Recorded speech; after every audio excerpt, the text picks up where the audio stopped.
Hola Joma, ¿cómo estás? Bienvenido a Fuera de Margen, un gustazo tenerte con nosotros. ¿Cómo va? Agradezco mucho la invitación, como siempre. Así que nada, un gusto. La primera pregunta que te quiero hacer es ¿cómo nace Identidad Marrón? Pero no solamente como colectivo o espacio político, sino también que quiero que me cuentes más sobre la categoría de lo marrón, que para mí es muy interesante porque quizás todo lo que sabemos o lo poco que llega a los estudios de género tiene que ver con el norte global. Y lo marrón para mí nos permite como situarnos en contexto argentino y latinoamericano también, ¿por qué no? Mira, creo que siguiendo la línea de bienvenidos a Fuera del Margen, podemos hablar de cómo nace Marrón como categoría justamente fuera del margen. Y en ese sentido, quizás Identidad Marrón es una propuesta política desde el sur global respecto a problemas situados en el sur global. Digo, entendemos que bien el racismo es un problema estructural en todo el mundo. Eso no se puede negar. Ahora, claramente, situacionalmente, cada contexto tiene sus particularidades. Y no es lo mismo la situación de las poblaciones descendientes de indígena en América, ya que América es un continente y no un país, que la situación, por ejemplo, en Japón u Oriente particular respecto a ciertas cuestiones, ¿no? Como tranquilamente podría ser, se me viene Japón a la mente por el tema de Japón y la isla, se me fue el nombre, de la que era el maestro Miyagi. Eh, se me acaba de ir el nombre, ahí el público seguramente lo puede buscar en algún momento. Pero digo, hay una cuestión étnica también. De hecho, el consumo de maquillajes en Oriente es súper interesante. De hecho, hay como bastantes buenos estudios hechos respecto a las bases y maquillajes de calidad, no solamente en Japón, ¿no? Sino también en Corea. En Tailandia también Claramente, tienen jabones para blanquearse. eso es un tema súper interesante porque no solamente funciona en Oriente, sino también en Centroamérica y en América Latina, en Sudamérica. Es algo como, como esta cuestión, ¿no? De factores de blanqueamiento. ¿Qué cosas hacen en tu contexto que te veas más claro, más blanco, ¿no? En algunos contextos puede ser el apellido, la altura, inclusive la voz. ¿No? De hecho, en el norte global, en el mundo anglo, hay como unos estudios de voz respecto al white voice, que es la voz de blanco, le llaman. ¿No? En el mundo afro es como cuando las personas hablan exactamente como estoy hablando yo en estos momentos, que es tratando de pronunciar todas las S con un tono de voz que si no me estuvieses viendo y no supieses mi nombre y mi apellido básicamente, no podrías saber, no podrías asumir cuál es mi identidad étnica, mi ascendencia étnica, mi color de piel, y que posiblemente por un capital cultural X, por una fluidez, por una capacidad relativa a como la ironía, puedas asumir que sea blanco. Entonces sería como una sorpresa. Hay algo re interesante hecho respecto al white voice, que justamente son fórmulas de tratar de pasar desapercibido Como ante un un, passing, podríamos decir en como, términos... como un passing, pero que tiene una justificación, que justamente el passing, lo interesante del passport, ¿no? Que también es como un pasaporte, ¿no? Es lo que te permite pasar sin que te traben en la puerta, ¿no? Ok. Y el punto quizás con eso, con la voz, o inclusive con ciertas actitudes, o inclusive el passing en el mundo trans, es que te permite ingresar a ciertos lugares, o el passing, ¿no? De las maricas masculinas, ¿no? Que aparentemente no son, se podría llamar heteronormativas en cuanto al aspecto, permiten ingresos a lugares que otras personas no lo tendrían. ¿No? Entonces creo que quizás, como lo planteabas al inicio, el tema del margen, creo que es bastante interesante ver dónde está la línea. La línea siempre se ubica en un tiempo y en un lugar. No solamente en un lugar, sino también en un tiempo. Yo te podría hablar del racismo ahora en Argentina, en el 2021, pero claramente es muy diferente a 1960, 1970. Digo, tenemos una historia súper cargada de ciertas cuestiones que son relativas al racismo, pero que en el tratamiento social no se ha podido llevar a tratar como en un nivel como de debate social, si realmente eso no es un problema. Ni siquiera te digo que es un problema, digo, es tratar si puede ser un problema o no puede ser un problema. Y Identidad Marrón nace como una propuesta de, como nosotros nos definimos, ¿no? Hijos e hijas, nietos y nietas de personas campesinas, indígenas, migrantes, internas o internacionales, de ascendencia indígena, que justamente lo que tratan es trabajar un tema tan puntual que es el racismo. Que el racismo, básicamente en términos jurídicos, es el tratamiento diferenciado en cuanto al acceso de derechos, ¿no? Y después de ahí, nosotros tenemos un tema respecto al conflicto identitario que plantea lo indígena. en América. Porque digo, lo indígena en América sería Native American para los anglos, pero por ejemplo, para un anglo es fácil entender qué es un Cherokee, pero es difícil entender que el Cherokee es igual de indígena que el salvadoreño, el nicaragüense, el hondureño, que está en las cárceles de migrantes, sus fronteras. Y en sus fronteras, las cárceles no son de migrantes. En sus fronteras, las cárceles son de Native American, son de personas de ascendencia indígena, pero que no se autoperciben indígenas. Ahí va. Entonces, vos no te necesitas autopercibir algo para que el sistema actúe sobre vos. Y creo que, digo, respecto básicamente a la cuestión étnica y en particular en América Latina, creo que hay algo que excede la autopercepción, ¿no? Excede lo que uno quiere proyectar o no.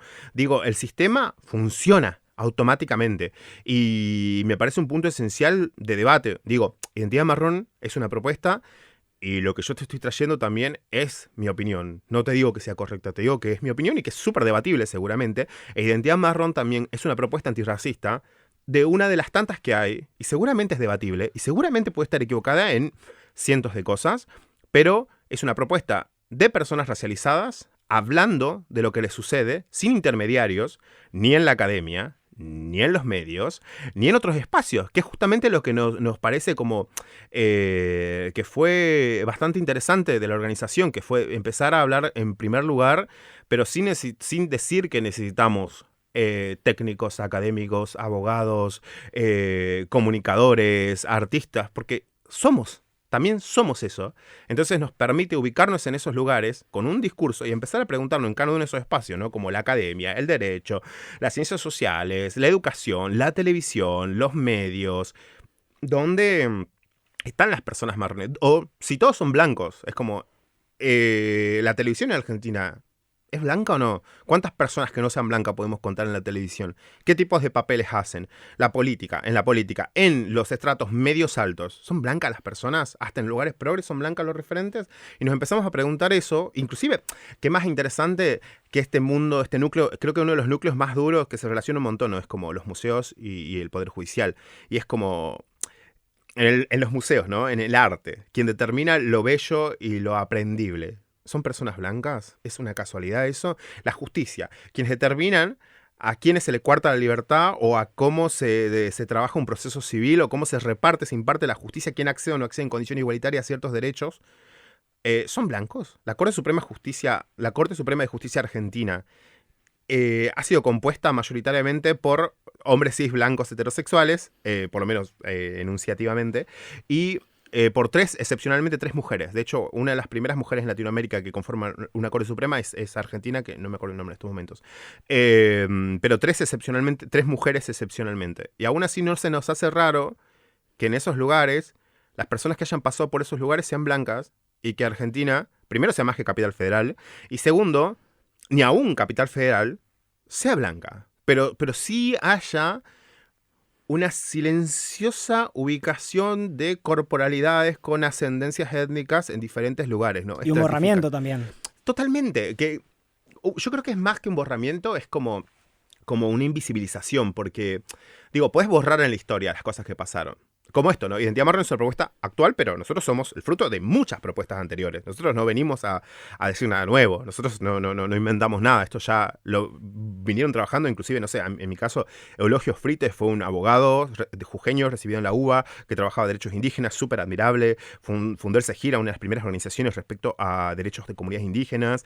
Y voy a eso, o sea, nosotros venimos de un trayecto de múltiples personas, nunca hablamos como si fuésemos los innovadores en el tema, somos continuadores en un proceso que puede estar errado, reitero, y que está invitado al debate. Y como me decías, más que un borramiento que puede estar más alineado a la cuestión histórica, donde sí hay como un ocultamiento de dónde estaban los indígenas y las indígenas, las personas de ascendencia indígena, creo que en la actualidad podemos hablar de una invisibilización, porque, digo, vas a un subte o vas a un colectivo y sabes que Argentina no es blanca. Y la pregunta, digamos, a la persona marrón la primera pregunta que aparece es ¿de dónde sos? Como totalmente invisibilizando que una persona marrón también es argentina, ¿no? Que lo hemos visto en medios, que lo hemos visto en programas del prime time, es como algo que aparece constantemente. Podemos citar a Santiago, que me parece re divertido. Santiago me parece... Es súper divertida. Él me parece igual una persona muy inteligente, pero Santiago del Moro, tipo, ese video es como para verlo en slow, como en cámara lenta, porque Santiago, tipo, cuando le dice, cuando viste estaban hablando, creo que era toma de tierras o era cortes de servicio, una cuestión así, y cuando le pregunta a ella de qué país era, ella responde, ¿no? Automáticamente, digo, yo soy argentina. Él recula, se hace para atrás y se da cuenta que hay un error ahí, trata de esquivarlo, pero la doña, tipo, lo agarra, aprovecha su tiempo y lo tira contra el piso. Y lo da vuelta. Y lo da vuelta. Entonces... Y hay una confusión muy grande, no sé si es una confusión, creo que es algo también que tiene cierta intencionalidad, que es como confundir siempre racismo, xenofobia y clasismo. He escuchado mucho esto que está bastante instalado, que es, no, Argentina no es racista, es clasista. Y porque pensamos que, digo, también hay un tema de daltonismo social en Argentina, ¿no? Es como que sucede particularmente que mucha gente blanca no asume que es blanca, ¿no? Digo, podemos citar tranquilamente a Rita Segato. No sé si asume o no que es blanca, digo, pero por ejemplo, tenemos esta cosa como, no sé, autores, autoras decoloniales, gente que trabaja como envolviéndose una pachamama encima, haciendo música, que está... Se puede poner un debate ahí, pero yo creo que está esta cosa, ¿no? De los blanqueamientos, ¿no? Sí, ¿cuántos referentes, por ejemplo, de la teoría de género son personas racializadas? Pero vamos a las referentes de la teoría decolonial. Decolonial, o sea, también, inclusive, claro. como Sí, vamos... obvio. Porque decolonial me parece más interesante, pero porque trabaja justo el tema del problema del racismo. Entonces, tipo, el reflejo que nos muestra el espejo es que también las personas buenas son blancas, ¿no? Digo, porque tenemos, no sé, a Sousa en Brasil, a Cusicanqui con esos hermosos ojos verdes que tiene, que seguramente, digo, eso también es, digo... No dudamos de las buenas intenciones, claro. No, y que o en de la Noruega teoría que hacen. seguramente están racializados. O que en España, tipo, llega Rita y se racializa, ¿no? Pero que Rita en Buenos Aires es blanca. Y en Jujuy, particularmente en La Quiaca, es más blanca aún. Entonces, digo, a María Galindo, que es bastante blanca y creo que tiene un 33% de ascendencia quechua aymara, según alguna vez lo dijo en alguna nota. Pero no me... Digo, creo que es un conflicto que vamos a tener que tratar de debatir en algún momento en términos relativamente aceptables, porque digo, estamos tirando para el mismo lado, estamos hablando justamente de la colonialidad del poder, del norte global, de las estratificaciones en cuanto a ascendencia étnica en los lugares, pero digo, también es un momento de decir, bueno, ¿qué es ser blanco? Porque si no yo te digo, ay no, ser blanco es una posición política, entonces yo no soy blanco. Bueno, nadie es blanco, ¿viste? Yo también te digo, ojalá, o sea, si fuese una posición política tener doble nacionalidad y tener pasaporte europeo, me encanta. Yo también quiero que por una posición política me den otro passport, pero no funciona así la cosa. Totalmente, y me ponía a pensar en esto que decís del borramiento, en la invisibilización, y en la comunidad LGBT en los últimos años, diría los últimos 2 años, apareció una consigna que para mí es re interesante, que es lo queer no te quita lo racista, ¿no? Ajá. Y, digamos, pensando en el acto fundacional, bueno, que muchos... Es cuestionado esto, el acto fundacional de Stonewall, digamos, quienes empezaron esa revuelta fueron las queens negras de Nueva York, ¿no? Que también está muy relacionado con esto que te escuché alguna vez decir y que para mí es muy interesante, que es que el cuerpo las ponen las que no tienen nada por perder, que justamente son esas queens racializadas. Y es la apuesta. ¿Quiénes son los que apuestan todo?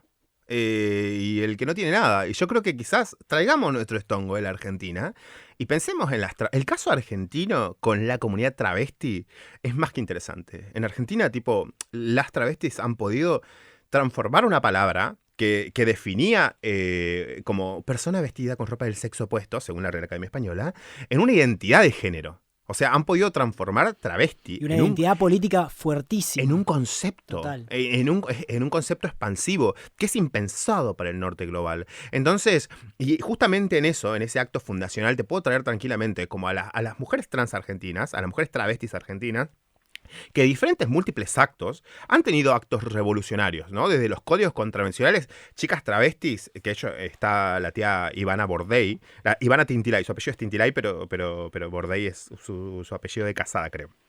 jujeña, de Ledesma, si no me equivoco. Debe tener, no voy a decir ciudad porque me va a matar. Pero ella, por ejemplo, fue una de las que en los 90 decía que vestir ropa del sexo opuesto estaba penado. Entonces ella junto a otras dos chicas, se puso un jean. Dijo, los jeans lo usan los hombres. Y yo tengo un jean que me deja el culo como una manzana. Pero tengo un jean. Y la policía la detuvo.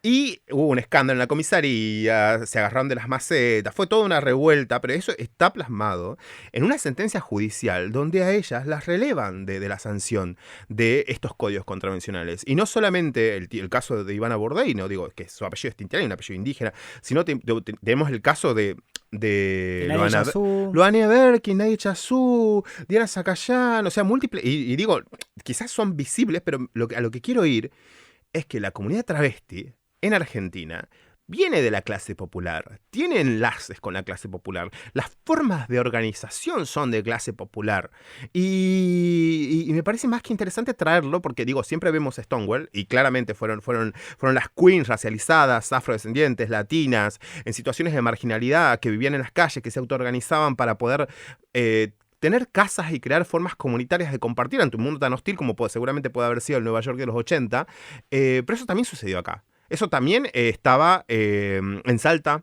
en Buenos Aires, en provincia de Buenos Aires, o sea, formas de crear comunidad desde la marginalidad, y en este caso en particular me parece más que interesante. Y romper con los lazos de parentesco, ¿no? Porque ellas creaban sus propias familias cuidándose mutuamente. Pero inclusive en la jerga travesti, pues tenés tía y madre, o sea, tu madre es tu madre, y tus tías son todas las más grandes, y las otras son primas, pero creo que ahí hay algo, esto no, que me encanta lo de romper los lazos de la familia, porque la familia es algo que muchas veces nos pesa un montón, ¿no? Otras, digo, tuvimos la suerte de decir, bueno, no, pero hay veces que sí, y en esas veces que sí hay que saber escuchar a las personas y entender que a veces uno puede crear su propia familia en esos lazos de amistad y hermandad, y que en eso, tipo, el mundo LGTB, el mundo de las travestis, el mundo de las maricas, el mundo de las tortas, me parece fundamental, que es una buena enseñanza, digo, para el mundo cis heterosexual, el tema de que la familia se puede armar. Pero volviendo al punto político, creo que quizás el tema de la identidad travesti en Latinoamérica, en Argentina en particular, me parece súper fuerte y que está enlazado en cierta forma a la racialización, ¿no? Porque claramente, digo claramente, si vas a hacer un raconto de referentes de los movimientos, del movimiento lésbico, del movimiento gay, vas a encontrar personas blancas. Vas a encontrar personas blancas en la diversidad que son directoras del movimiento.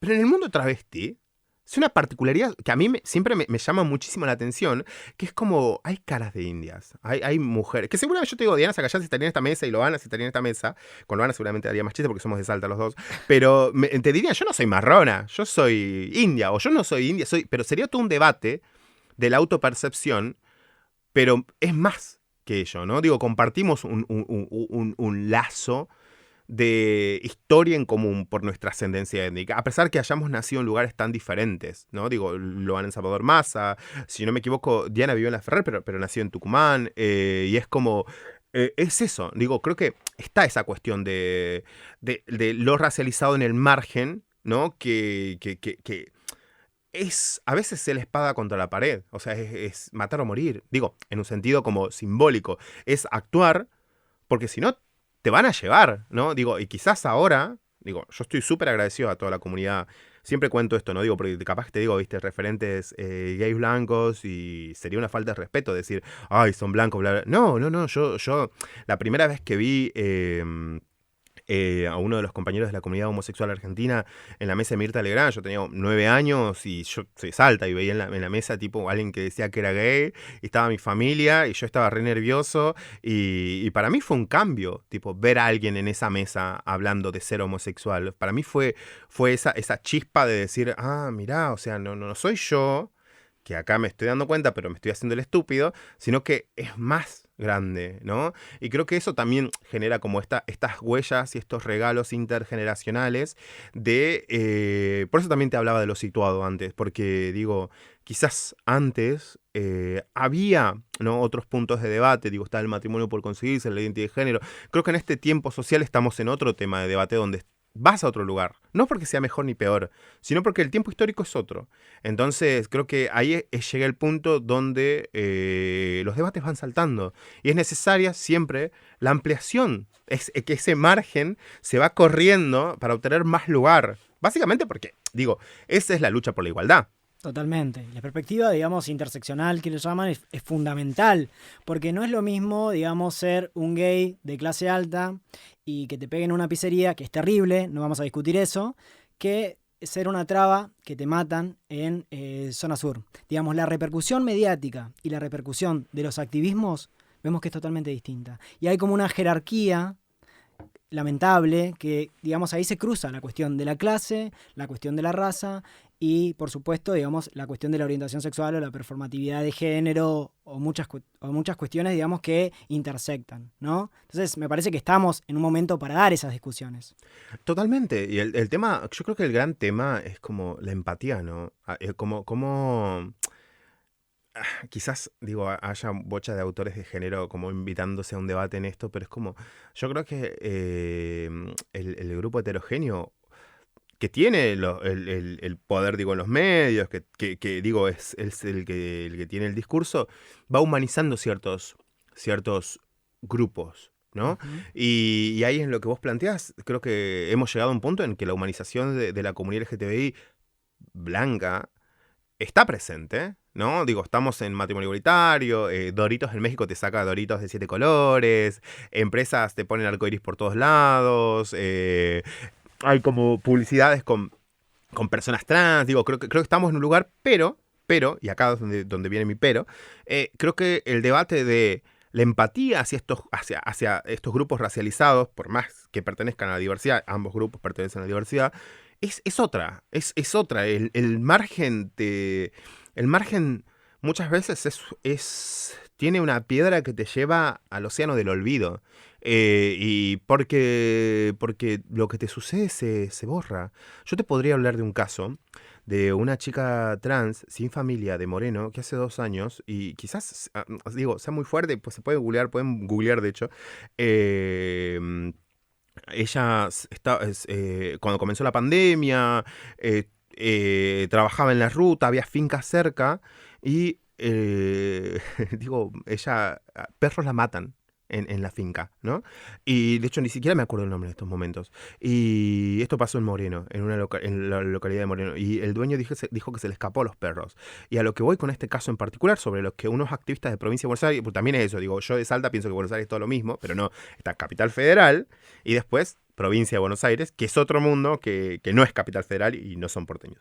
Pero digo que chicos, chicas están trabajando como respecto a tratar de visibilizar ese caso y un hecho tan macabro y tan monstruoso como el que te estoy contando, a pesar de haber salido en diarios y a pesar de haber, no trascendió, y hay casos que no trascienden, y no es juzgar a la sociedad, es decir, hay algo acá que falta, ¿no? Porque digo, es 2020, o sea, primero no puede pasar eso. Segundo, si pasa, no puede pasar desapercibido, no podemos permitirnos eso. Y ahí es donde empezamos a hablar como de Es como que hay vidas que importan más que otras, ¿no? es que creo que es el concepto base de Black Lives Matter, ¿no? Como las vidas negras importan, bueno, las vidas travestis importan, las vidas, llamémosles indígenas, llamémosles marrones, llamémosles prietas en México, llamémosles ladino en Guatemala, llamémosles como le llamemos, también importan, y ese es el problema en América Latina, ¿no? La corporalidad de ascendencia indígena no es visible. O sea, no es visible para el Estado, porque y con esto sigamos, pero perdón que lo No, quiero no, explicar, no. pero como por ejemplo, el concepto de lo afro es un concepto expansivo. Si vos decís yo soy afro, si soy fenotípicamente o no lo soy, hay todo un debate si puedo decirlo, si la gota de sangre en Estados Unidos, si no, si qué alcanza para autoidentificarte o no, pero no hay problemas respecto a la identidad. Digo, yo soy esto, y hay una estructura jurídica, ¿no? Desde la Corte Interamericana de Derechos Humanos, que es el máximo intérprete respecto a derechos humanos en América Latina, hasta estructuras jurídicas, por lo menos escritas, ¿no? Después no hay proceso, que es otro tema, otro debate, y seguramente Brasil lo tiene súper presente a nivel jurídico, pero existe, ¿no? El concepto de lo afro como enlazado a una persona con un fenotipo o una ascendencia. Ahora, el concepto de lo indígena, por lo menos del mundo jurídico, está súper preso de la conceptualidad, porque para ser indígena vos tenés que pertenecer a una comunidad y esa comunidad tiene que estar inscripta en un registro de los estados y esa comunidad tiene que extenderte un certificado que diga que vos sos indígena y vos me dirás, pero vos te podés identificar como vos quieras. Yo te diré, sí, dale, pero a la hora de hacer uso de las políticas públicas, a la hora de hablar con el Estado, no alcanza. Y ahí es donde justamente esta estructura se replica en todos los estados-nación. Porque hay una ley antidiscriminatoria que La tiene... 23592 es la ley antidiscriminatoria que pena los actos de discriminación. El tema es que, primero, la ley no está tan actualizada y, segundo, que, reitero, el debate del racismo es tan complejo que ni siquiera desde el estado de los organismos sensibles han podido tener un tratamiento, en mi opinión, muy humilde, adecuado, ¿no? Entonces, digo, me parece que yo creo que es como el estado de situación, ¿no? Digo que han sucedido cosas en Argentina que nos dejan entender cuál es el estadio del debate respecto al racismo, ¿no? Como por ejemplo decir que los argentinos venimos de los barcos, funcionaría bastante bien en la Constitución Nacional de 1853. No sé si en el 2020, digo, puede ser un furcio, ¿no? Nadie pide como...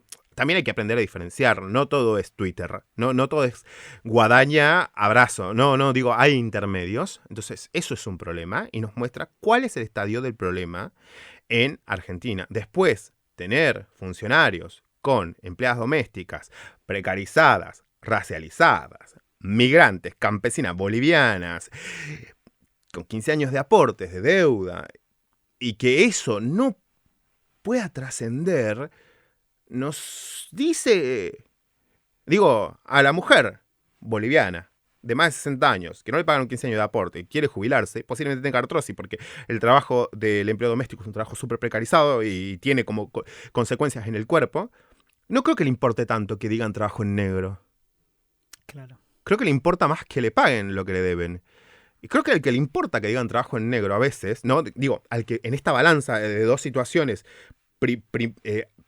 lleva esta arriba, y hay algo ahí. Necesitamos un antirracismo con conciencia de clase. Necesitamos hablar de qué sucede en nuestro país y qué problemas hay. Necesitamos hablar que la mitad de la población carcelaria no tiene sentencia firme y está presa, está privada de su libertad, y que esos cuerpos son racializados, que sus cuerpos son marrones, ni siquiera se deben autopercibir marrones ni indígenas, pero a su vez la sangre y su piel que corre está ahí, y que los jueces que encierran a esta clase popular, que encierran a estos pobres, que no tienen acceso al debido proceso, son blancos. Y que el problema es que el derecho penal está hecho para los pobres, y que, oh casualidad de la vida, los pobres mayoritariamente son marrones. Y hay múltiples cuestiones que tenemos que empezar a poder debatir y decir, digo, lo podemos ver, ¿no? Es como, hay algo que nos falta, como si fuese un velo de decir, digo, esto está pasando ahora. O sea, como cuando hablamos de la feminización de los cuidados. Sí, bueno, la feminización de los cuidados está presente, pero la feminización de los cuidados no es solamente feminización, sino también racialización. Porque las mujeres que trabajan en el empleo doméstico, por lo general, tienen ascendencia indígena, migran del campo a la ciudad, migran de las provincias a las ciudades, migran de lugares de países limítrofes, pertenecen a la clase popular, gran parte tiene ascendencia indígena, gran parte puede ser que no. Digo, eso también, a ver, me podrías decir, bueno, ¿y los números? Y los números los tengo que producir yo soy Joma, yo tengo un Instagram, yo no trabajo en el Estado, yo no soy el Estado. Entonces, que diga el Estado cuáles son los números, ¿no? Que nos digan el Estado que si existe o no un problema en clave étnica. Y yendo más allá de eso, te cito, hasta el 2012 las empleadas domésticas no tenían una ley que las colocaba en lugar de trabajadoras, al igual que otro trabajador, ¿no? Uh-huh. Y en el 2012 se promulga la ley de empleo doméstico y la de peón rural, ¿no? Hasta el 2012, si haces un rastreo de las ONGs de derechos humanos, posiblemente no encontrés campañas respecto a esto. No encontrés campañas respecto a las empleadas domésticas, que es un tema, digo, es un tema realmente complejo. Total. Y de una población racializada fuerte, de precarización como estructural, pero que no era parte de la agenda de los derechos humanos, ¿no? Y que después del 2012 ingresó al espectro de trabajadores. Ahora, para ser exactos, esa ley, a pesar de que la pone en el mismo lugar que otro trabajador, tiene excepciones en cuanto a sanciones por incumplimientos. O sea, las empleadas domésticas tienen menos, o sea, el empleador de las empleadas domésticas, si las precariza, tiene menos sanciones que otros trabajadores. Entonces digo, hay algo ahí. Todo un sistema que está, digamos, y que, armado y pensado para... que ni siquiera, no sé si está pensado, yo creo que es como inercia, Claro. ¿no? Yo creo que eso sucede, igual esta es mi opinión. Sí, sí, Esta sí, es mi opinión de Joma, ni siquiera como del grupo al que pertenezco. Yo creo que el racismo, en cierto punto, en América Latina, funciona por inercia. A diferencia del norte global que tiene unos actos más... No, sería horas para hablarlo, pero yo es como ni siquiera pienso que tipo las estructuras legales dicen, ay, no, bueno, pues estos grupos son racializados. No, es como, no te va a importar, no les va a importar. Ese es el punto. ¿A quién le va a importar?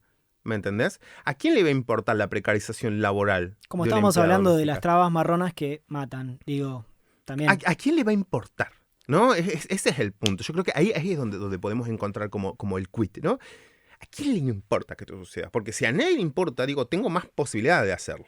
Y ahí es donde ciertos sectores cruzan una línea, ¿no? Cruzan esa línea para empujar al margen para más al margen a estos grupos. Que encima, para el colmo, digo, por lo menos en el caso de las empleadas domésticas, en el caso de la población racializada, no son una minoría. En términos cuantitativos, son una mayoría. Y ese es el tema. O sea que hay algo acá que nos debemos como sociedad debatir, no solamente en Argentina, digo, es Argentina, es México, es Chile, es Bolivia, es Perú, es Latinoamérica, es Ecuador, es Estados Unidos y Canadá, a otro nivel, ¿no? Donde ellos tienen como enunciativamente políticas progresistas más pirotécnicas, pero que tienen su historia. Digo, podemos ir tranquilamente a Canadá con el tema de las escuelas para niños indígenas que terminaban tipo siendo espacios de tortura y asesinato para niños indígenas, que de hecho se puso en cuestión. Hay todo un trabajo hecho de reparación, memoria, ha habido un trabajo de reparación económica en este último tiempo, una sentencia, si no me equivoco, en Canadá, pero eso no sucedió en Canadá solamente. Digo, eso también sucedió en Argentina. Digo, se separaban niños indígenas de comunidades. En Argentina tenemos la institución de la criadita, y que está en Paraguay, que, ay, no sé cómo se dice, pero es como similar el nombre, que ¿Dónde son... estuvo la criadita acá en Argentina?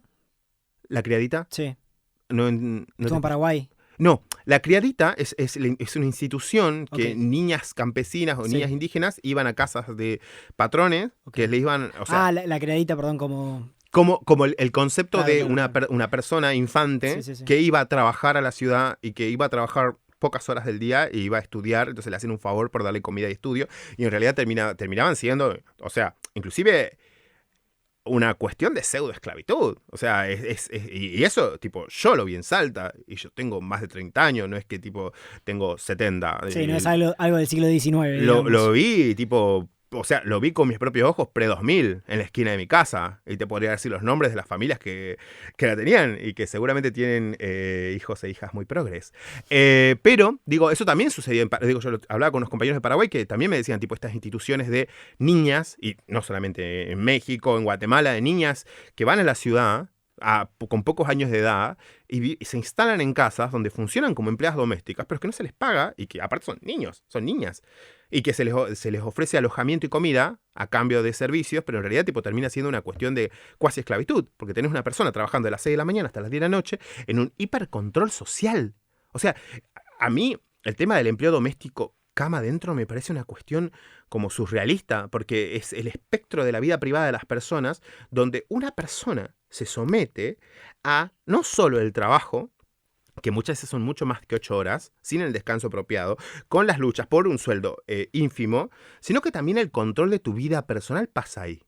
O sea, vos no podés Sí, la ingresar. esclavitud moderna. Vos no podés Claramente. ingresar a otras personas. No es tu casa. Entonces es como tu libertad queda circunscripta a un régimen híbrido entre un control medio estatal, pero por parte de particulares. Entonces, digo, por eso hago tanto hincapié, porque me parece que en una de las instituciones actualmente visibles en las que se ha desarrollado el racismo estructural es el empleo doméstico. Y en relación a el trabajo o el activismo de identidad marrón y la comunidad LGBT, tengo entendido que uno de los espacios donde pudieron como problematizar o donde pudieron insertar o pudieron trabajar la consigna de acá hay algo de la raza que no estamos trabajando, tuvo que ver con una marcha al orgullo LGBT. Sí, de hecho, nuestra presentación en sociedad fue hace 7, 8 años en la marcha LGTB, con el discurso, porque viste que hay discursos de identidades en la marcha nacional, que se hace todos los años en Capital Federal. En la marcha nacional, donde se habla de identidades. Bueno, las identidades campesinas e indígenas, nosotros empezamos a hablar de racismo. Y fue como uno de los primeros discursos y aparición pública de identidad marrón como en la sociedad. Y de hecho, porque tiene tipo esta impronta de empezar a preguntarnos si puede existir o no el racismo dentro de la diversidad. Y no está mal empezar a hablar de ello. Digo, quizás podemos encontrar más estudios o notas en inglés respecto a como ciertos patrones de conducta en Grindr, por ejemplo, donde, no sé, Te iba a preguntar justo por eso. Me ibas a tirar Grindr. Te iba a tirar Grindr porque esa era la pregunta clave. Por la circulación del deseo en aplicaciones como Grindr, como Manhunt, como aplicaciones, digamos, de levante mayoritariamente gay, digámoslo. Digamos, ¿cómo es la Convengamos circulación? que somos 2 gays. O no sé, yo por lo menos sí. Yo no soy cis, pero soy paqui. Perdón. Hablando un poquito de passing. Hablamos de passing. No, bueno, digo, capaz que sí, capaz que... Yo diría a mi mamá, yo ya estoy confundido. No sé quién es quién, ya no entiendo nada, ya no sé quién es cómo. Uno ya no sabe ni cómo referirse a la gente. Pero no, volviendo al punto, creo que hay 2 cuestiones. En primer lugar, tipo, si entran a Google y ponen Grindr Racism, van a encontrar posiblemente notas donde dicen como capturas de Grindr, de perfiles que dicen no black, no Asian, no latino, bla, bla, bla, bla. Eso en contexto norteamericano. En contexto yankee. Porque norteamericano también estaría Sí, pobre obvio. Canadá. Sí. Digámosle al estadounidense, es como afroamericano. No, afroestadounidense. Porque afroamericano, porque tipo, hay un delirio ahí que tiene Estados Unidos que no sé, me parece como un deber social decirle basta, hermanos. Digo, ustedes son un país, nosotros somos otro. Y muchos países en América Latina. Pero creo que es como en el contexto estadounidense está eso como bastante estandarizado. Inclusive hay notas de Australia, de Reino Unido, como esto de no, que no quiero. Porque digo, mi deseo es bastante claro. Hay 2 cuestiones acá. Creo que el deseo personal no, es algo en lo que, en mi opinión, yo trato de no meterme. Me parece, no vamos, yo soy un cristianito de Salta, he pasado, de hecho, mi comunión, soy un ferviente creyente y te podría citar mínimo 10 versículos de la Biblia. Y las canciones las sabemos todos. Pero claro, por favor, con alegría Señor viene alabando, con alegría Señor. Pero a lo que voy es que creo que si algo aprendí del cristianismo es que la culpa es uno de los monstruos más grandes que hay. Entonces, digo, en esto del deseo, ¿no? Digo, no me gustaría generar culpa en la gente por su deseo. Entonces, de ahí digo, yo entiendo que no te pueden gustar, no sé, tipo, o sea, que no puede ser un factor de deseo, digo, como ciertas corporalidades, cierto color, digo que ahí se puede cuestionar, se puede poner en la mesa y decir, ay, ¿por qué los cuerpos gordos nos atraen menos? ¿Por qué las personas racializadas nos atraen menos? ¿Por qué si nos atraen son del fetichismo no? Pero ahí yo creo que pongo un límite, por lo menos en mi discurso, de decir, bueno, digo, por un lado es el deseo particular de cada uno, pero por otro ciertos patrones de conducta. ¿Y cómo arman las categorías estas aplicaciones también? Sí, digo, estas aplicaciones tienen como el armado de categoría en base a algo que se llama etnocentrismo, ¿no? Que es pensarse como un lugar fuese el estándar ético para todos los otros. Y creo que está un poco ahí, pero yo te traía lo del Grindr, quizás con lo del no black, no latino, bla, bla, bla, porque nosotros en su momento hicimos recopilaciones de Grindr, capturas. Y digo, a pesar de que no eran las mismas dinámicas, por ejemplo, teníamos capturas que decían como, no sé, nuevos. Esa fue una de las que me fascinaba, porque decían nuevos. El chico, o sea, tipo, la captura de Grindr, Capital Federal, decía nuevos, que me parecía interesante. Y después, tipo, Evo no por Evo bolivianos. Morales. Evo por Evo Morales. Ahí va. Evo por Evo Morales. Que era como el tema de lo indígena por antonomasia. Como este jueguito que igual las maricas tenemos, como este juego de jugar con nombres y hacer referencias y bla, bla. Pero voy a que tenía un no Evo, voy a que tipo siempre hay como un no peruano, no boliviano, que también terminamos enlazando nacionalidades a ascendencias, que eso es otro tema. De hecho, en Argentina es uno de los casos particulares donde nosotros transformamos nacionalidades en insultos. Como lo de paraguayo, peruano o boliviano. Y detrás de esas nacionalidades, como insultos, ¿no? Transformadas en esta lúdica como insulto, no se encuentra la nacionalidad en sí. Lo que se encuentra es el factor indígena. Porque cuando vos hablas de lo boliviano, lo peruano, lo paraguayo, no estás hablando de la nación, estás hablando como de lo guaraní, estás hablando de que ustedes allá, nosotros acá, y nosotros no somos eso.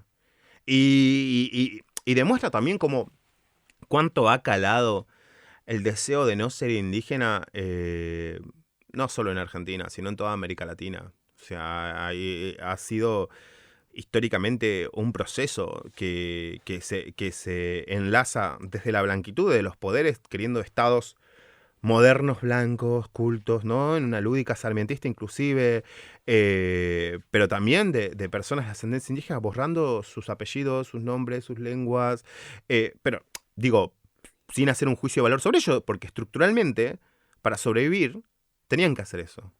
Es como personas indígenas que emigraban a la ciudad, no le enseñaban lenguas indígenas a sus hijos, porque querían que se inserten socialmente y porque querían que no sufran.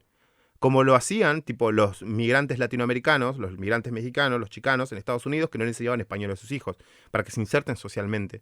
Y es un problema más estructural a lo que los estados se deben abocar y hacerse cargo de justamente permitir un acceso igualitario a derechos en estas claves, ¿no? Totalmente. Y esto, digamos, es algo que aparece en estos perfiles, digo, el no evo, el no indígena, el no peruano, más allá, digamos, de la disponibilidad de cuerpos que siempre son hegemónicos, que bueno, no vamos a entrar en eso porque, digamos, el deseo, como bien decías, es algo que fluye y son parámetros como abiertos para cada uno. Pero sí, digamos, me llama la atención esto de la marca de no quiero cierto tipo de raza. Podría ser tranquilamente igual, la comunidad gay tiene algo como que a mí me parece re importante, que es respecto como el tema de los cuerpos gordos, ¿no? Porque siempre Sí. hay algo ahí como no gordo Sí, sí. que me parece como bastante interesante, porque digo, son aspiraciones, no viejo. La comunidad gay es muy gerontofóbica respecto a esto. Nosotros tenemos como un enlace de juventud, belleza, fuerza, pero que nada, es Que el le sumamos aire. blanquitud también ahora. Sí, obvio, pero Sí. la blanquitud está desde el principio igual.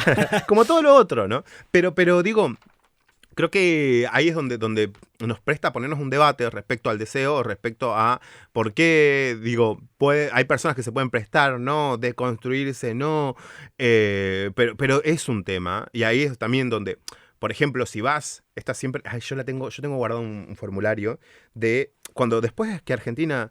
En 2010 aprueba el matrimonio igualitario y después en 2012 la ley de identidad de género, empezamos a tener como un mercado de turismo friendly LGTB, para afuera, súper interesante. Y si vos ibas hace 5 años, 4 años a la embajada argentina en Berlín, podías encontrar un catálogo de turismo LGTB friendly donde tenías alrededor de 10 o 12 fotos de parejas encima de caballos, parejas haciendo asado, gauchitos y todo eso, pero era como muy rubio, muy blanco.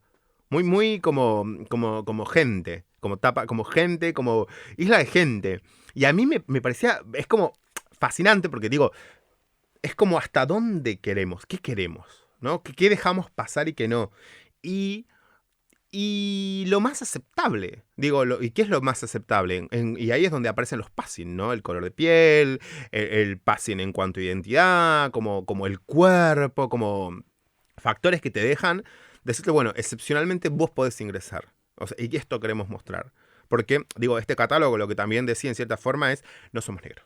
Que no somos negros en Argentina, porque ponele, si en este momento estuviera en la mesa un profesor de alguna Ivy League en estudios afroamericanos, afroestadounidenses, nos diría, bueno, pero negro refiere a lo afro, es como, no, le tenemos, y sería re difícil explicarle que en Argentina, cuando decimos negro, no hacemos una referencia directa y exacta a lo afrodescendiente, sino que también incluyen a las personas de ascendencia indígena, inclusive a las personas mestizas de piel oscura, y es un concepto súper confuso. Y que, por ejemplo, en Argentina, como en Uruguay, podemos poner en debatir si está bien o mal, ¿no? Seguramente, reitero, mi opinión, pero digo, las personas se dicen negrito con cariño, sin una intención racista detrás. Yo no puedo hacer caso omiso a ello. Entonces, me deja entender que es complejo. No te digo que sea correcto o incorrecto, te digo que es complejo, como lo que le pasó a Cavani con el También, Manchester. digamos, si pensamos en lo travesti en el norte global, digamos, no lo entenderían. Es como esta identidad política tan latinoamericana, digamos, este concepto que tanto han trabajado Marlene, Loana, es como, me parece que pasa algo similar.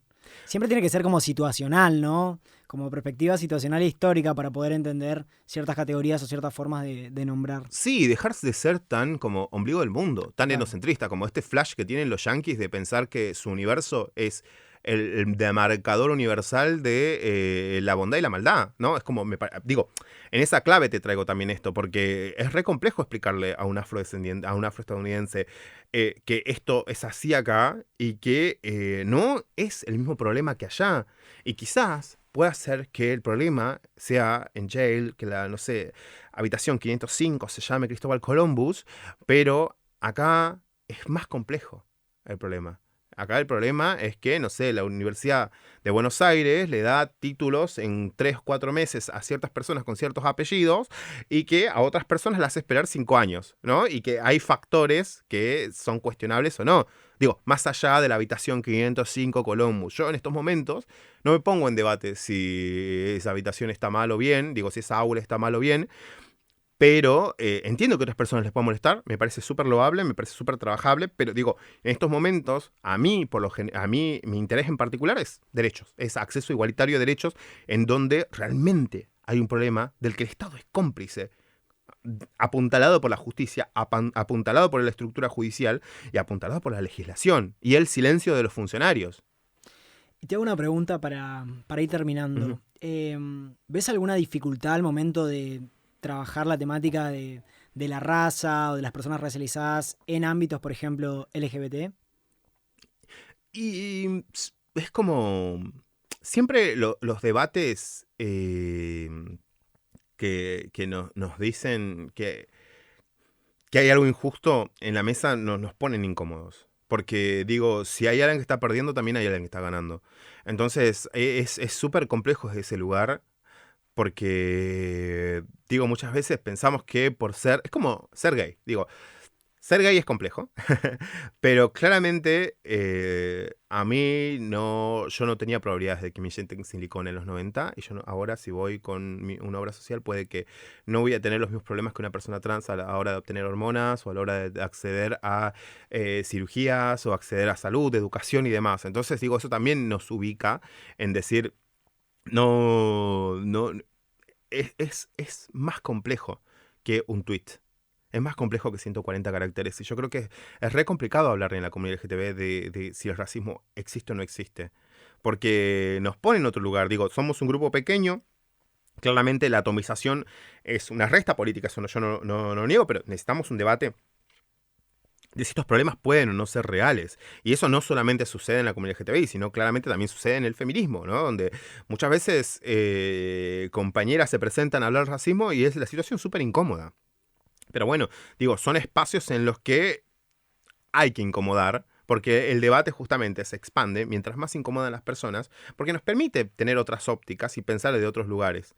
Entonces yo creo que desde ese lugar eh, está presente, que es dificultoso no solamente en la comunidad LGTBI, sino también en la academia, sino también en el mundo progre de los abogados, que es el mundo que yo conozco, les abogades, y en muchos otros espacios. Es incómodo. En la casa de las buenas personas es incómodo hablar de que puede haber un problema. Ahora, si mi amiga progre, feminista, tiene a su empleada doméstica, tiene a su trabajadora del hogar precarizada de hace 10 años, o le regala ropa usada y piensa que le está haciendo un favor, o piensa que le está haciendo un favor por pagarle sus aportes, yo voy a ir y posiblemente sea, no sé, cuestionado con un machirulo o lo que fuera, a decir esto es un problema, ¿no? Y te puedo citar a personas que trabajan en el Estado que tienen este tipo de cuestiones, este tipo de actitudes, ¿no? No solo precarizando personas, sino también pensando que pagándole los aportes les hacen un favor